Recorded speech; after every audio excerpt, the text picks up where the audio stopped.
A very warm welcome to all of our friends out there in the Boss Hole Transformation Nation. This is your co-host, John Broer, and joining me today is none other than Karen Shulman, a favorite of the Boss Hole Transformation Nation, I can assure you, because of her insights, her experience, her remarkable way of looking at the world of work. And I've asked her to join me in a conversation about when promoting from within doesn't work. Now, we all know that it's honorable and noble to want to promote from within, to develop your own people, and I think that's great. I think that's the ideal. But if you don't invest in your people, and I mean set money aside to really grow and develop them and help your managers develop them, then promoting from within can really blow up in your face, and it does not work out all the time. So it asks the fundamental question, if we're going to promote somebody, are they in the room, are they in the building, or are they out on the street? And sometimes this takes not only a philosophical change, but also a cultural change in the organization. So we're going to unpack this topic. I think it's really critical these days and needs to be addressed by a lot of organizations. So let's jump in. Boss Hole Chronicles are brought to you by Real Good Ventures, a talent optimization firm helping organizations diagnose their most critical people and execution issues with world-class analytics. Make sure to check out all the resources in the show notes and be sure to follow us and share your feedback. Enjoy today's episode. Well, hey, Karen, welcome back to the program. Good to see you again. Good to have you here. It's really good to see you, John, and fabulous to be back. Always happy to come on the Boss Hole Chronicles. And our audience appreciates you because, whenever you've been on here, either with me or Sarah or both of us, we always have a great conversation. And a couple of weeks ago, I was thinking about this topic and I thought, oh man, Karen would be a perfect one with whom to share this conversation. And it all has to do with internal promotions, promoting from within, when it makes sense and when it doesn't make sense, because recently we've had some conversations with clients that haven't even considered looking outside the organization, and we've challenged them because nowadays, if people get a little too myopic when it comes to promoting from within, it could really hurt them.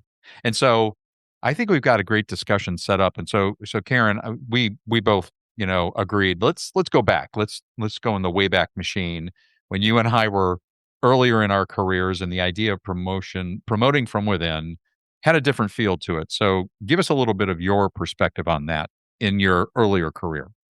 Yeah, in my earlier career, I was all about promoting from within. I couldn't understand why a company wouldn't do that. Because you already have talent inside your organization. You already know the folks.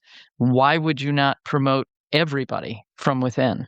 Right. It just seemed to be natural. And I was very, very assertive and very, very much wanted to move up the ladder. And so, of course, they would do that with me because I was a great performer, right? Yeah. So I was really a huge proponent of promoting from within because it just seemed to make sense. And to me, I also worked in compensation and I saw what we had to pay people who came in from the outside. And to me, it just didn't make any sense at all to do that. So I loved it. I thought it was a great thing. Well, and I think it is an honorable and a noble objective. I absolutely do, because one, there are people that are familiar with the culture. There are some community elements to it where they're part of the team, the family, whatever it may be. And I think you make a really good point. It is more expensive. Statistically speaking, it costs more to bring people in from not only the outside, but the time it takes for them to upskill and get, into the groove. But, the things that are favorable about it is that onboarding tends to be faster, lower cost. You pointed that out. And I think the other aspect is it'll bolster morale. I think that people will feel that, look, my company wants me to grow. And, one of the things we talk about is succession planning. Do you have a plan for me, or is there a pathway for me? And we've been talking about it for years. Nowadays, that career pathing is absolutely essential for the emerging workforce. They want to know that not only do I have a role here, but there is an opportunity for me to grow. And it tends to be, well, this is interesting. When you think about the pros, it would tend to perhaps present lower risk, but I'm not sure you and I would agree with that anymore.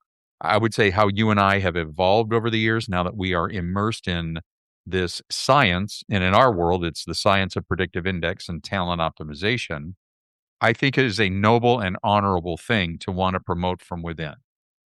And I'll add one other thing, John. I Good. think that typically promoting from within really helps improve retention because Hmm. people see, if I'm promoted and I know that I'm valued, then Hmm. I'm going to stay with the organization probably longer. And I think people that work in organizations where there are promotions from within may tend to stay longer because they're perhaps going to be slotted for upward mobility. Yeah. So I do think it also can improve retention too.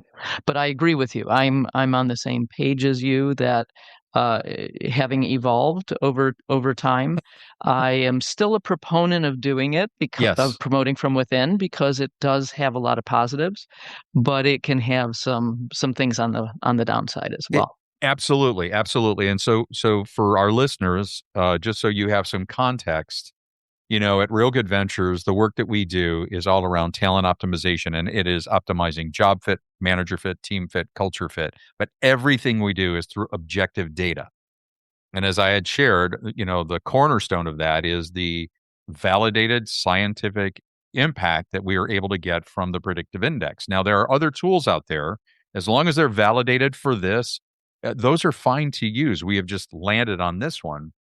And I think that's when, for both of us, our eyes were opened up, and it's like, wow, good to want to have a philosophy or a plan for promoting from within until it's not a good plan. And this is for all of our corporate leaders out there, owners, managers, founders, whatever you want to call them, that are really ensconced in this idea of we will only promote from within, and realizing it doesn't always work. And I know a lot of I've said that to people and they go, I totally disagree with that. And they said, okay, hold on, let's back up here for a second. And that's what we're really going to talk about. I love to use a couple of examples. So a number of years ago, we started to introduce predictive index to a client, big manufacturing client, and the philosophy there, it was always promoting from within. Okay, so again, good, honorable, noble, and it was all about the next person in line, meaning it was based solely on seniority. That's good as long as they are the best fit in the position from remember we talk about the whole person model, head, heart, briefcase, and baggage. By the way, I'll put that episode in the show notes. Go back and listen to it. But we can't just look at the person's resume, or as we call it, their briefcase. We have to look at the whole person, which includes behavioral and cognitive data. And when we started to introduce that, oh my gosh, people freaked out because the next person in line realized I might not get this promotion because now they're looking at it through a different lens. And man, did it created a wave of concern through the organization, but that's because we were changing sort of the old model that they had been used to because they were suffering from poor engagement, higher turnover, and performance was just not up to where it wasn't at a point where they could be competitive. And I get that, but making that transition was really hard for this particular organization. I mean, that Yeah. shouldn't come as a surprise. No, I mean you're talking about a change, and it's a big change, but Yeah. it's not. It's very interesting to me hearing you describe that client because it's not really so much of a change. It's really an enhancement. It's adding more information to help Yes. you make better decisions. But look, it's the way we've always done it. So why would we do it differently? That mentality had to be overcome. Yes. And it did not happen without a lot of consternation, heartburn. I mean, people were really upset. But this is sort of that old model of, well, it's based on longevity or seniority. And it really shouldn't be. It should be based on who is best wired and best equipped to do this job from a head, heart, briefcase, and baggage perspective versus how long you've been here. And they had a few people leave because they felt that they were shortchanged and not given that opportunity, which is unfortunate. But I think this gets back to, as organizations start to think about how do we optimize job fit across the enterprise, do we have an effective training and development program to equip people to move into new roles? And then if we decide to go out on the street, do we have an effective onboarding process to get them up to speed as fast as possible? Because some of the cons, I mean, we had looked at some of the pros and cons. I put this into Grok and said, hey, just give us the pros and cons of promoting from within. And some of the cons are limited talent pool because there could be potential skill gaps. So if you don't have a training and development program, you'll suffer there. Potentially risk of stagnation, groupthink, complacency. There could be resentment in office politics. But the other thing that was interesting is that there can be a higher failure rate.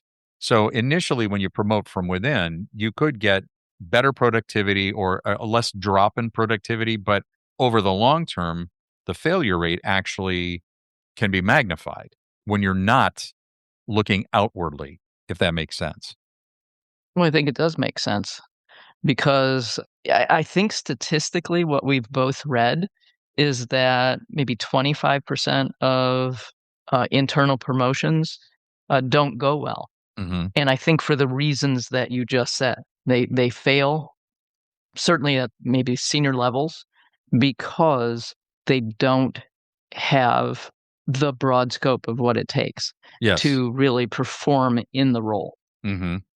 And we ask the question when we're working with clients, and whether it's their talent acquisition group or the executive team, and they're starting to think about the growth or expansion or enhancement to and the roles that need to be filled.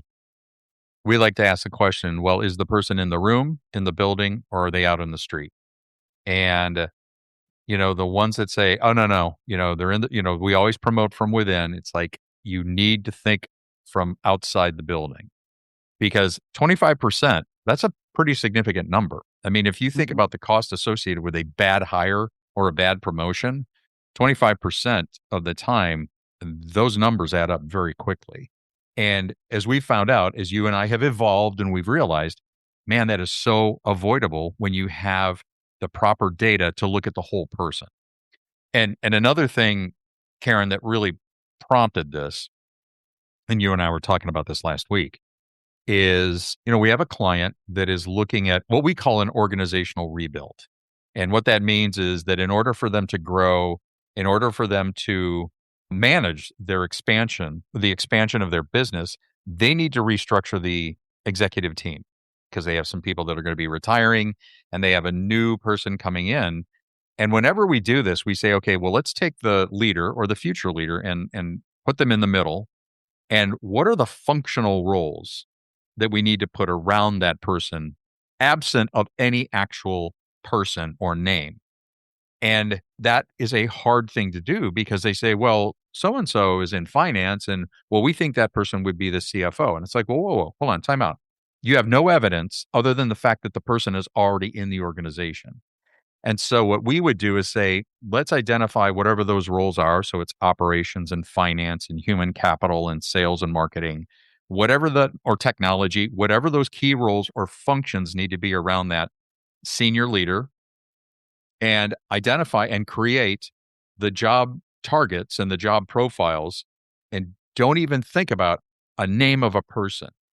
And that's where we say, now let's go out and get the data of the people that are already here and see who is the optimized fit. And that frightens some people. This individual I'm thinking of specifically, it's like, oh, that's going to be difficult because they have some data already, and the feedback was, I don't think this person's going to be right for this role. And that is going to blow things up. So what do we say to a client like that? I totally understand the thought process of that's going to blow things up if we don't Right, promote from within. right. But if you promote from within and the person does not succeed, Yep, it's not just a blow up. It's still going to blow up right. because the person is not the right fit. But then there's a chain reaction. There is Oh, the chain reaction throughout the rest of the organization where, some people might look at it and say, well, you put the person in the role, you didn't help them do the role. right. Or you put the person in the role and everybody knew that person wasn't going to be successful at it. You might Yes. have as well. So Yep. there's a whole different type of blowing up that can happen when you try to fit. It's like trying to fit a round Oh, what is it, a round square peg in a peg and square hole, square square peg peg in a in a round round hole. hole. Yeah. Thank you. Yeah. Yeah. Okay, you and I can talk about this and we go, of course this makes sense. Logically, this makes sense. Now I realize that there are emotions involved, there are personalities involved, sometimes there are long-standing relationships involved. And I mean, I've been told, I think we've both been told to say, well, we can't overlook this person. They've been here for years.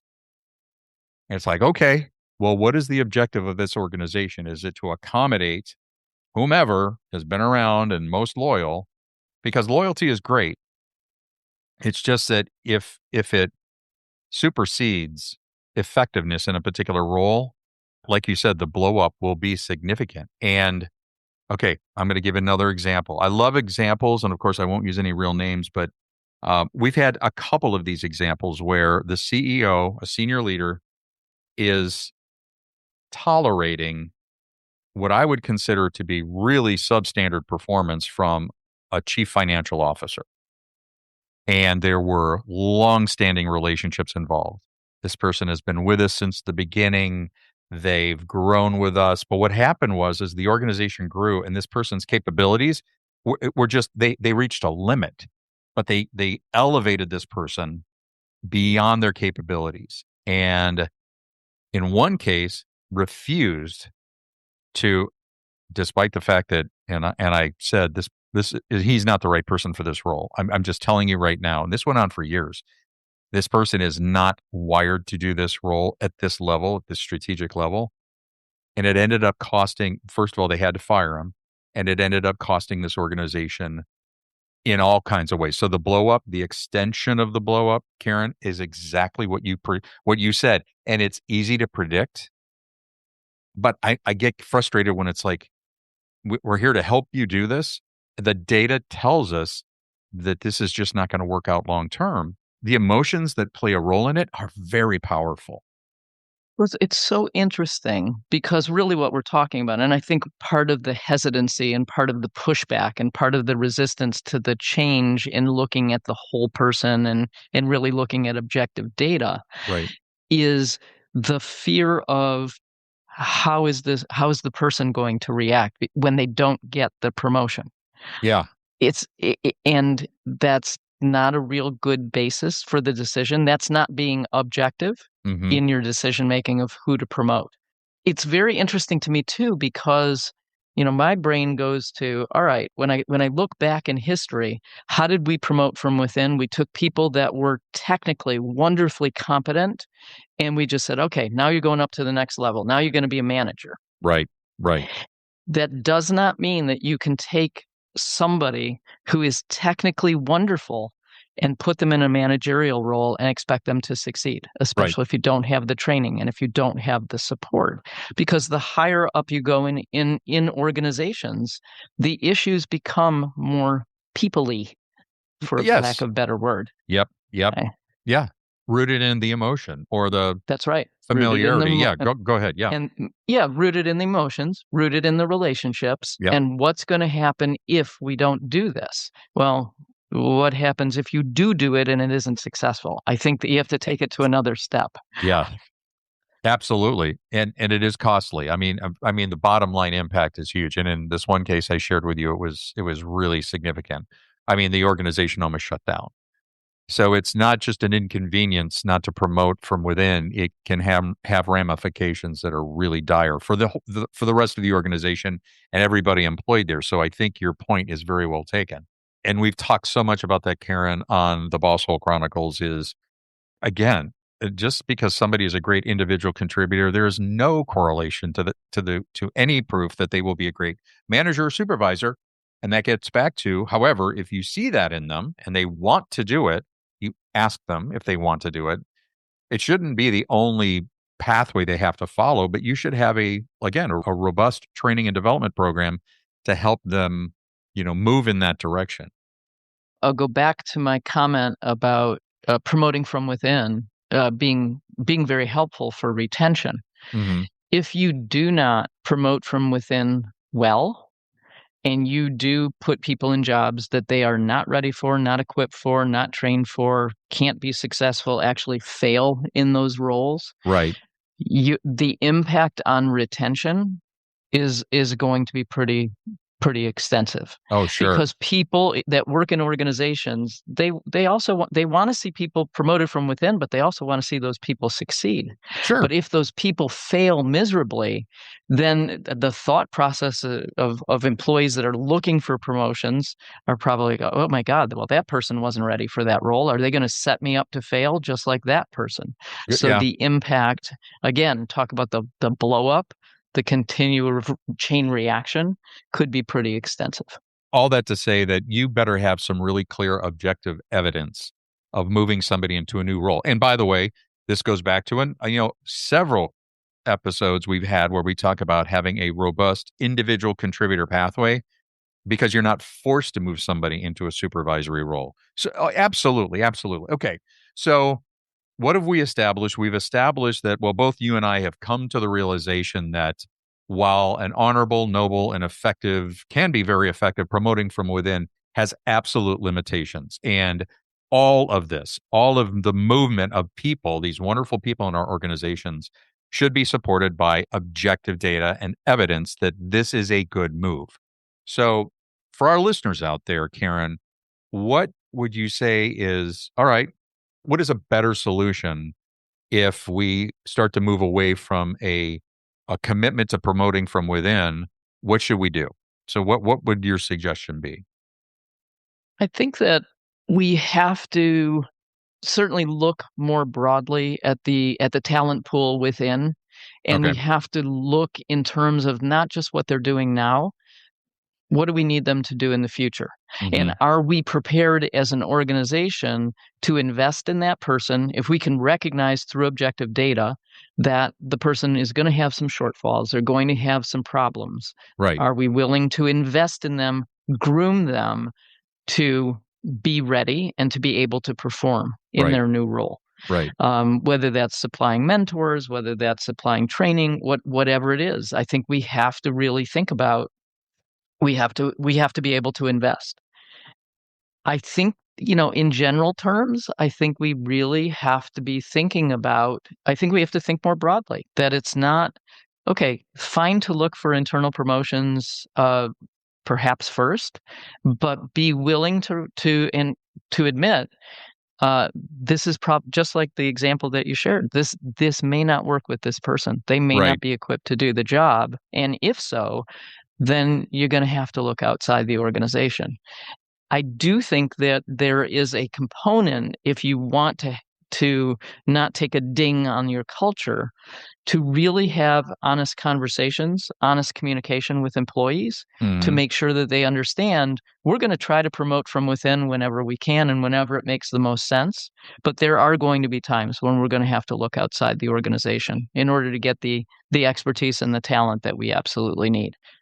And so that would presume that this philosophy, this strategy, needs to be very well communicated, and early on and frequently, because if you are an organization that is traditionally committed to promoting from within, this is an enhancement, to use your word. This is an enhancement to what we've done before, because in order to grow where we need to grow, we're going to have to add this to it, and you don't want to take anybody by surprise, for sure.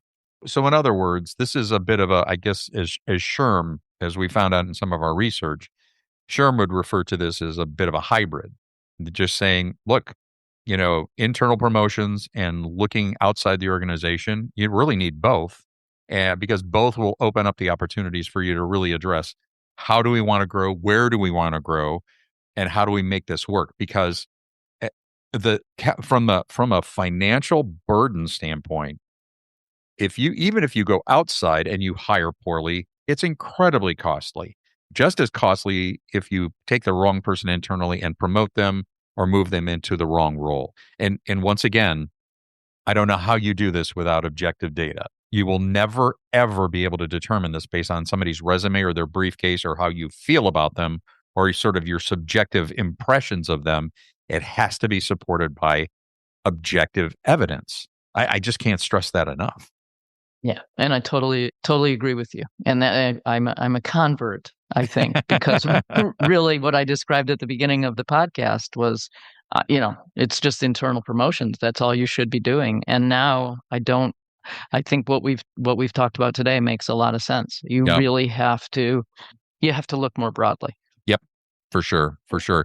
And I want our listeners to know that, and we've referenced this. This isn't just about, well, let's start looking externally. You have to think about how robust or effective is our onboarding program.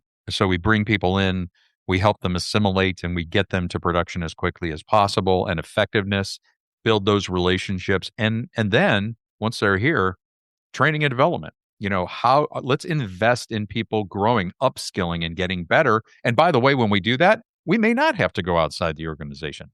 I remember, Karen, years ago when I was I was working for an organization and was brought in to build their corporate learning, corporate university program. And I really wanted to figure out what is the best way to establish a budget for this. Because whenever clients come to us and they say, hey, we'd like you to do this. And we say, okay, what's your budget for this? And said, oh, we really don't have one. Well, what's your fee? And it's like, okay, that's a little bit lazy. So one of the things that I used as a benchmark was to say, look, if you were to try to come up with a budget for training and development, a really good program, just calculate $1,000 per employee. And people go, wow, that's a lot of money. It's like, well, if you want to do this well, yes. And by the way, you're probably going to invest, in some employees, it might be less than $1,000 per person. And in others, it might be higher because they're moving into higher roles of responsibility. But if you wanted to establish sort of a benchmark, just calculate that. And that ought to be your annual budget for training, development, could be some of the onboarding. But to me, that shows a real commitment to a strong culture of learning, because I think that's what you want is a culture of learning and a way that we're going to equip our people to be better positioned for internal promotions. But just to sort of throw that in there as a budgetary concern, I think is lazy and it's not effective. I totally agree with you. I think it's critically important. I think if those of us in business would do a calculation of the mistakes we make with the people issues, Yeah. I think that $1,000 an employee would be quickly recouped. Yes. Seriously. Yeah. That's a good point. That's a great point. Calculate your losses, and it's a lot more than probably what that investment would be. Well, great. Well, Karen, any final thoughts for our listeners on this topic? I would just say, I think proceed with looking for internal promotions with a broader perspective, a wider view, Okay. so that you really make sure that you are putting the right person in the right seat. That is awesome. Well, first of all, thank you. I always love and enjoy and value your insights, and I know our audience does too. And I know our clients especially do. If you are one of our clients or a client in the future that gets to work with Karen Shulman, you are the better for it. Trust me. I would encourage our audience members go into the show notes, and I will include our episodes on head, heart, and briefcase. You got to know that. You got to understand how to look at people through the whole person model. I will also include the one on the individual contributor pathway and anything else that really helps you define a better way of identifying best fit candidates, whether it's internally or externally. So thanks again, Karen. It's been great. Thank you, John. It's been fun as always. All right, everybody, keep checking in for more episodes of the Boss Hole Chronicles, and we will see you soon. Thanks very much for checking out this episode of the Boss Hole Chronicles. It was so good to have you here. And if you have your own Boss Hole story that you want to share with the Boss Hole Transformation Nation, just reach out. You can email us at mystory@thebossholechronicles.com. Again, mystory@thebossholechronicles.com. We'll see you next time.